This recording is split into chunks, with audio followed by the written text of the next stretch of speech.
Say sadhu, sadhu, sadhu. So, dear Dhamma friends, and one of our student asks a question that is there any way without practicing meditation that we can gain the wisdom? So, why we have to practice meditation? So, it like this. There are many other ways we can gain it. Listening to Dhamma and even preaching Dhamma, even discussions. Through that way also you can gain the wisdom, and enlightenment can happen that way also.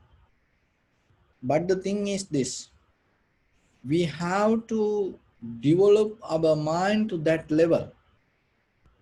So we don't know about our past, and we don't know what kind of mental formations that already the our defilement in what condition. So through meditation, you have your own effort to cultivate and uplift your mind. So when you practice meditation, it will help you to clear that everything and then bring it to a better place. It's kind of like when you try to when you go to get gas to your vehicle. When you just try to hold the pump and lift it. So what happening that the meter, whoever previous person, whoever took the gas, and you can see the price and how many liters and that kind of things. But when you lift the handle, what happening? It go away. It start to come back to zero. So the practicing meditation also like that. So whatever the conditions, the defilement, formations, setup, habits we came through, that everything going to come to a point zero. So then that is where your development happen. That's why it called the cultivation of mind, development of mind. Otherwise, how about the mind develop with the defilement or the mental formations already we have? Then we're going to be the same like this. It's not going to be better than this. So if we, in our past, if we had enough merits or the clear mind, why we are here like this? Then we should gain because the nature of the mind, that once it come to the right place, you're going to see. So then still in our mind, we didn't come to that level. That's why we cannot see it yet. So then yourself, you have to understand. You are your own master and you can measure yourself. Even in day-to-day life, whatever you recognize. How about, and if later if you change the mind, if you become worried, and you have to look and you have to take it very seriously and think why you didn't see that danger or the failure in the beginning when you see it. It was there. It was there, but you didn't see.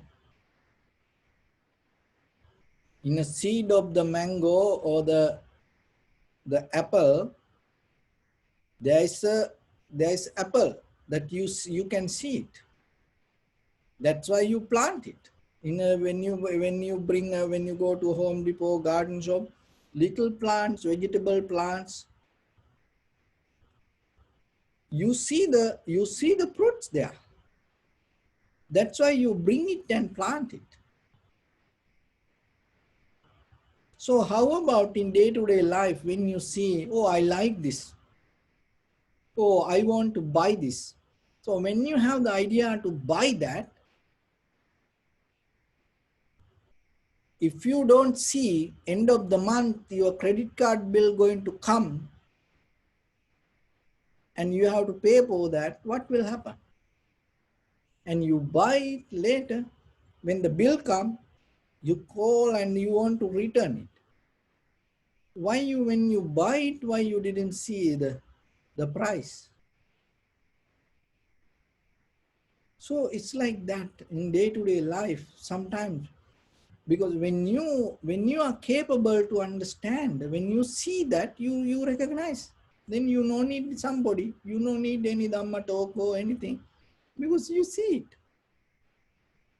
So then you can measure yourself, how accurate you are in day-to-day life, how clear you are in day-to-day life. Can you live a day without making any kind of worry or the disturb? Or are you clear with the morning to night, whatever your bodily, verbally and mentally action? Go for it. Go with it. Be happy. Even you need to practice meditation. You can just keep going, whatever you keep going. But if you see you, and whatever the mistake you make happening, keep happening again and again, and even the whatever you take it as a good, and then later you become worried, unhappy, sad, then you have to think of it very seriously, because it is nothing to do with anybody. It is our own responsibility. Why? Because I saw it as good. When I eat it, I felt it as so good. I had the craving to eat it, and even I paid for it and eat it. And then later, when you get sick, if you get a kind of like a disease, then if you worry about it, and if the doctors are, did you eat this? Did you eat this for how long? They keep are you eating keep this? Then you have to know, oh, see, I got sick, but still I didn't see it. So like that, with all the bodily, verbally and mentally action, when your mind become clear, you don't need anybody else positive thinking or guidelines or anything, because you see it. And you don't need any interpretations or you don't need any authorizations, or you're not depending on some others' opinions. So that is where the mind, the meditation help for you to come to that level. Another thing is, remember, you can escape from anybody. Maybe see that sometimes people escape from prison. The people can do that. People escape from country. See, there are some people disappear from the country, cannot find out. And people escape from the prison. But you cannot escape from you. No way. So then you have to look who you are, because you cannot escape from you. Only way is understanding and recognizing who you are, who is inside this skin. It is not the that what you see through mirror. It's completely different. And that what you see as a monk here with my skin, with shaving head and wearing a robe, and bring here one person, I can make like this and sit, and even I can teach, okay, do this way, do that way, and then everybody will say, oh, sadhu sadhu, this monk. No, you don't see that who is inside. It is totally different knowledge.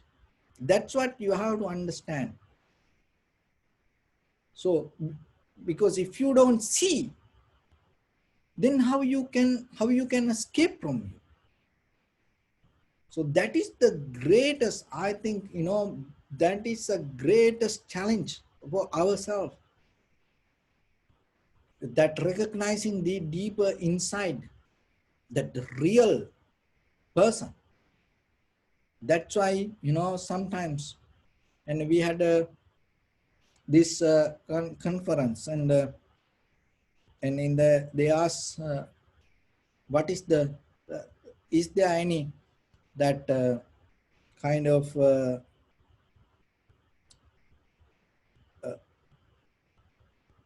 that if I think twice sometimes what it is in day-to-day life, and in my life what I saw, you know I I I used to teach me, in a different ways, different things, but still, I teach meditation. I teach sometimes yoga. I teach martial art. Somehow this I used to work with people, but still sometimes I think twice. You know what I told to them? People don't change. It's very hard. You don't need to change. This kind of like oh, you today like this and you become. No, it is not what I mean. The real person who is inside, and we don't see. So you don't see sometimes who is inside you. So then how are you going to change? In the surface level, through the culture, tradition, the law and order, the, the other everything, precepts, this everything, it's work. It there for that it work everything. But when we close our eyes, when we become alone, when we are go to, it's like a turtle go inside the shell. When we go inside the skin, this, and sometimes even we don't recognize who we are. It is very difficult. But through meditation, there's no way you go to the bottom. That's why, especially like in this vipassana, in this recognizing these four elements, there's no way anything in this material world, physical world, there is nothing can hide from you once you start to recognize the nature of the four elements. Have you heard that the Buddha's mind, enlightened master's mind, they can see entire universe. It is not they're kind of like a focusing like a light and see, oh, this is this is like, it is not like that. Because once you recognize the nature of the four elements, you able to see anything. That's why I mentioned in the beginning, that is the language for your mind. So it is because everything come out of the four elements. So it like this. So as example, okay, so this pen is come in the mail, the box with address and the deliver, the whatever the company and the sender and everything. So then if this come in a box, if I see the box, I can go into many details if I didn't open it yet. So if you don't see the four elements, it's like that. You just see surface level of details. Like as example, human body, you can go to part by part. Eye, ear, nose, tongue, body, and the lungs, kidney. So you can get into any parts and everything.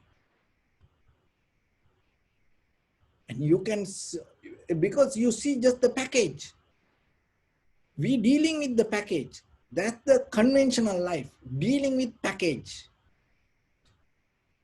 So everything in day-to-day life, it doesn't matter your husband, wife, children, friends and family members and all the the situations in life. Look yourself, what you dealing with. You're dealing with these outside things, outside layer. That's mean you dealing with the package. But this is what happening when you open the package, and when you see this, see the pen, what is happening? When you see the pen, you forget that the fact, the nature of the package and the details let go, disappear. Anymore, it is not in you. It's all gone. It's you can remind it, but in the moment that you see the pen, that other everything go away. Same like when you recognize the four elements in the Vidarsana level, that all the details related to name and form disappear, because you see the what is inside it. But if you don't see what is inside, that you go with many things in life, all up and down, all that dualistic mind, good and bad, right and wrong, happy and worry, nice and ugly, this everything. It's like you're dealing with the package. But when it come to, when you see what is inside it, and once you recognize the four element, heat, motion, liquidity, and hardness, when you see it in that very moment, you don't see the person. You don't take it as a person. You don't personalize the situation. That's where you come to a point to recognize it as a worldly condition, worldly nature. As example, when somebody angry, it can be your husband, wife, children, neighbors, or anybody, stranger or anybody. But if you don't see that, what happening, you go with this outside, and then that is where the people, conventional life, always, then you can name it, oh, that person blamed me, that person so nice, this person so good person. So like that you can introduce. Why? Because you personalize. And then once it personalized, it belongs to that person.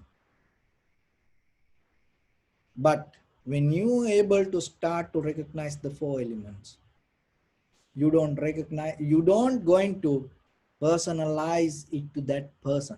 You take it as a worldly nature. Right away, what is happening? Right away, you get out of the name and form. Another thing is, when you're able to recognize the four elements, heat, motion, liquidity, and hardness, what you see, that normally in day-to-day life, that what we learn. So this is where the vipassana, when you practice vipassana, this is what happening. So mostly what we learn through them, okay, so we say this is impermanent. Why? Then you go with the details. And this is unsatisfactory, it has unsatisfactory nature. Why? Because it never going to make me kind of like a comfort or satisfied. Okay, this is it.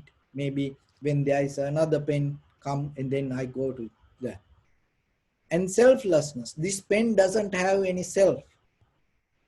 And then, and even myself, when I recognize it as a pen, that also doesn't have a self. Why? Because that recognition come out of the form, feeling, sensation, formation, and recognition. In between this middle, there is no somebody or something come as self and play the role. So that is how we learn. But when it comes to four elements, when you are able to analyze it deeply, what is happening? You don't go with this like that. I mentioned step by step. You don't go with the material things. that when you see this pen, if you able to see the heat, motion, liquidity and hardness, how it behave in this pen, right away you recognize impermanent, unsatisfactory nature and selflessness. So the heat, motion, liquidity and hardness inherent with the unsatisfactory nature, selflessness and impermanent. So whatever come out of the four elements, it has unsatisfactory nature, selflessness and impermanent. Now you have to go reverse the mechanism. Why this world we say it has an impermanent, unsatisfactory nature, selflessness? Why? Because this everything came out of the four elements. So if you are able to see the four elements and the behavior of the four elements, nature of the four elements, you no need to practice anymore unsatisfactory nature, selflessness, so impermanent within this pen. It doesn't matter million years ago there is a pen, or it doesn't matter after many eons there is a pen going to happen. It doesn't matter if there is someone say in the moon there is a pen. It doesn't matter, because you recognize that it came out of the heat, motion, liquidity and hardness. So once you recognize that, then what is happening? You're going to recognize it is related to impermanent, unsatisfactory nature and selflessness. So then just remember how the universe going to be impermanent, unsatisfactory nature and the selfless. Why the universe is like that? So when we don't need to go to the one planet to one planet by one planet, or even the cosmos to cosmos or anything like that. Even the people 100 years backward or the million years backward or the forward, we no need to go one by one. Just now you know the very nature of the heat, motion, liquidity and hardness, impermanent, and it has unsatisfactory nature, because always that all the four elements depending on each other. All the four elements, it cannot be exist. One element cannot separate from other three. So then this all the four elements depending on each other. And because of that, it never come to a solid position. It always change, always change. So that is the beginning of the building block of the entire universe. So you go to that and you recognize, and the selflessness. So all these four elements behave each other and depending from each other. So then one element doesn't have even itself cannot exist. Even one element doesn't have a self. All the four elements depending from other three, or one element depending on always another three. So because of that, this everything come to a that the element, the four element always impermanent and selfless, and it has unsatisfactory nature. So then come to the universe. If somebody say entire universe, and then you know it is material, it came out of the that the heat, motion, liquidity and hardness, then you no need to think about unsatisfactory nature, selflessness and impermanent. Because once you recognize it came out of the four elements, it get out of the desire or the lust or the grasping nature. Why? Because you know what is the nature of it. What is the behavior of it? And then somebody say, oh, after you die, you go to heaven. So the heaven, in that heaven that you can have this. Oh, that's mean if it is belong to four elements. So if it is belong to four elements, what is the sutra now? Now what is the method? It impermanent. And it has unsatisfactory nature and selfless. Why? Because it came out of the four elements. And that is why the Buddha mentioned, there is nothing in this universe that can get out of the four elements. Only one place, that is the Nibbana. So your mind has a power.